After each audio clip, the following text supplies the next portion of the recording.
ট্রেনে বাসে দুলুনির জন্য খুব একটা ঘুম আমার আসে না, আর তার উপর নতুন এক্সপিরিয়েন্স, রাস্তাঘাট দেখতে দেখতে যাওয়া, এগুলোই ভালো লাগে। ঘুম তো সব সময় রইলো। এদিনে সূর্যোদয়টা বাসের জানলা দিয়ে দেখলাম। তারপর 6:15-20 নাগাদ নেমে পড়লাম শিলিগুড়ি বাস স্ট্যান্ডে। সেখান থেকে ওদের নিজস্ব লাউঞ্জে গিয়ে সেখানে একটু ফ্রেশ হয়ে চা বিস্কিট খেয়ে তারপর গাড়ি বুকিং হলো। ওনারাও ভিজিট এগেনের জন্য আমাদের ওদের ভিজিটিং কার্ডও দিয়ে দিল, আর এই গাড়িও তো বেশ ভালো, দুজনের সাথে আলাপচারিতা সেরে নিল। এই জন্যেই আমার পাহাড়ি মানুষদের খুব ভালো লাগে। এক তো খুব অ্যাডজাস্টেবল হয়, আর তার উপর ভীষণ ফ্রেশ মাইন্ডেড হয়। তো যাই হোক, এই যে পরিবেশ দেখতে দেখতে চলে গেলাম, পাহাড়ের দেখা পেয়ে গেছি, দারুণ আনন্দ, মন ফুরফুরে।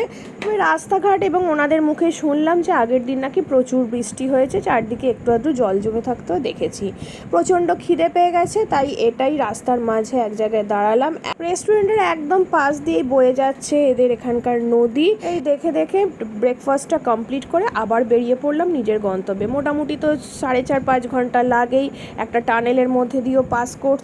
তারপর অবশেষে এমজি মার্কেটে গাড়ি নামিয়ে দিয়ে চলে গেল। সেখান থেকেই আমাদের হোটেলে বুকিং ছিল, তারা সেখান থেকে আমাদের লাগেজগুলো নিয়ে গেল এবং অলরেডি আমরা হোটেলে চেক ইন করতে ঢুকে পড়েছি। এবং বড় সব ফর্মালিটিস তো যা আছে করতে হবে, তবে আমরা অনেকটা আগেই চলে এসেছিলাম। অ্যাকচুয়াল এদের 1টা থেকে টাইম স্টার্ট হয় চেক ইনের, কিন্তু কিছু করার নেই। তবে খুব কোঅপারেট ছিল, আমাদের ঠিক টাইমেই ব্যবস্থা করে দিয়েছে। সারাদিনের ধকল কাটিয়ে ফ্রেশ হয়ে চান টান করে আমরা চলে গেলাম ওদের ডাইনিংয়ে।